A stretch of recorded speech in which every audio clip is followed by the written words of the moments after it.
আজ একাধিক কর্মসূচি নিয়ে রাজ্যে আসছেন প্রধানমন্ত্রী নরেন্দ্র মোদী। আর এরই মধ্যে জানা যাচ্ছে যশোর রোড স্টেশন থেকে দমদম সেন্ট্রাল জেলের মাঠ পর্যন্ত নরেন্দ্র মোদীর যাত্রাপথকে রোড শো এর চেহারা দেওয়ার পরিকল্পনা রয়েছে বঙ্গ বিজেপির। অযথা দেরি করে ভোটের সময় উদ্বোধন করে পাথরের নাম লিখে রেখে রাখতে চাইছে বিজেপি, কটাক্ষ করেছেন কুণাল ঘোষ। যে কর্মীরা এতে উজ্জীবিত হয়, আর দ্বিতীয় বিষয়, এটা শুধুমাত্র কর্মীদের জন্য নয়, পশ্চিমবঙ্গের জন্য খুব গুরুত্বপূর্ণ। আমাদের যে কলকাতা এবং পশ্চিমবঙ্গের যে পরিবহন মানচিত্র, সে পরিবহন মানচিত্রে এক গুরুত্বপূর্ণ অধ্যায়ের সূচনা হতে চলেছে সেদিন। তো সেই কারণে তার আশাটা খুবই গুরুত্বপূর্ণ। মমতা বন্দ্যোপাধ্যায়ের স্যাংশন করা, মমতা বন্দ্যোপাধ্যায়ের অর্থ অনুমোদন করা, ওনারা এত বছর ধরে দেরি করে ভোটের সময় সেইটাকে উদ্বোধন করে ওই পাথরে নিজের নাম লিখতে চাইছেন। তো ফলে ওই এলাকার মানুষও জানেন, বাংলার মানুষও জানেন, গোটা প্রজেক্টটা মমতা বন্দ্যোপাধ্যায়ের ড্রিম প্রজেক্ট। সেই প্রজেক্ট এতদিন ওরা দেরি করেছেন, যেটা সবটাই মমতা বন্দ্যোপাধ্যায়ের করে দেয়া। প্রধানমন্ত্রীর আলিপুরদুয়ার দুর্গাপুরের সভার মতো দমদমে সভাতেও থাকছেন না দিলীপ ঘোষ। কলকাতা বিমানবন্দরে এসে তিনি জানালেন তিনি বেঙ্গালুরু যাচ্ছেন। অচিরেই দিলীপ ঘোষকে সমহিমায় দেখা যাবে ঘোষণা করেছেন রাজ্য বিজেপির সভাপতি। আমি যাচ্ছি ব্যাঙ্গালোর শ্রী শ্রী রবিশঙ্করজির সঙ্গে দেখা করতে। আর এখানে আমার কোনো কাজ নেই আজকে। দিলীপ ঘোষ কোনো অভিমান করেনি, ছোটবেলা থেকে আজ পর্যন্ত কাজ করেছে, লোকের অভিমান ভাঙিয়েছে। বহু কার্যকর্তা আমার মতো আছেন পার্টিতে, হাজার হাজার লক্ষ লক্ষ। পার্টি তাদের নিয়ে ভাবে, তাদের যোগ্য কাজ দেয়, সময়ে পার্টির প্রয়োজনে পার্টি কাজে লাগাবে। পার্টিতে কোনো প্রোগ্রাম নাই। হ্যাঁ, প্রধানমন্ত্রী আসছেন গিয়ে ভাষণ শোনা, সে তো আমি মোবাইলেও শুনতে পারি ওনার ভাষণ শোনার জন্য যাওয়ার দরকার নেই। অন্য কাজ যখন দেবে পার্টি, সেই কাজে লেগে যাবো। দিলীপ দা আমাদের শ্রদ্ধেয় নেতা, রাজ্য বিজেপির ইতিহাসের তিনি পরিসংখ্যানের বিচারে সফলতম রাজ্য সভাপতি।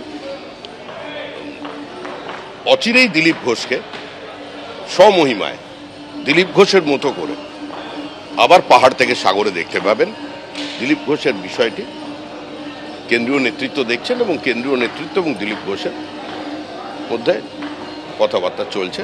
আজ রাজ্যে আসছেন প্রধানমন্ত্রী নরেন্দ্র মোদী। আর তার আগে গতকাল সোশ্যাল মিডিয়া পোস্টে তৃণমূল কংগ্রেসকে আক্রমণ করে তিনি লিখেছেন, তৃণমূল কংগ্রেসের বিরুদ্ধে দিনে দিনে জনরোষ বাড়ছে।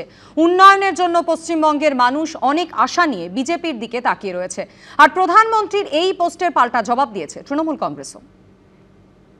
পরিবর্তন কা কমল খিলানা হ্যায়, বিকশিত বাংলা মোদির গ্যারান্টি।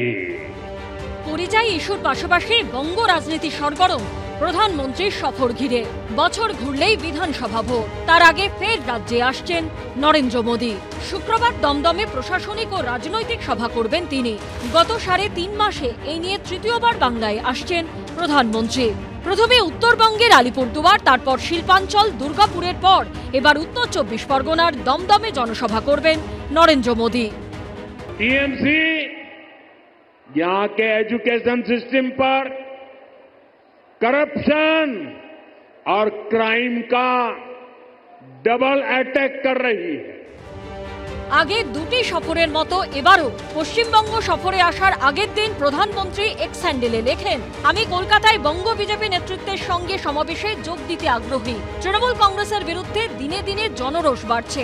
উন্নয়নের জন্য পশ্চিমবঙ্গের মানুষ অনেক আশা নিয়ে বিজেপির দিকে তাকিয়ে রয়েছে। আগেকার দিনের রেকর্ডে পিন আটকে যেত, একটা জায়গায় এসে বারবার একই কথা, আব কি বার, আব কি বার, আব কি বার, আব কি বার, 200 পার আর হয় না, ক্রমশ কমে যায়।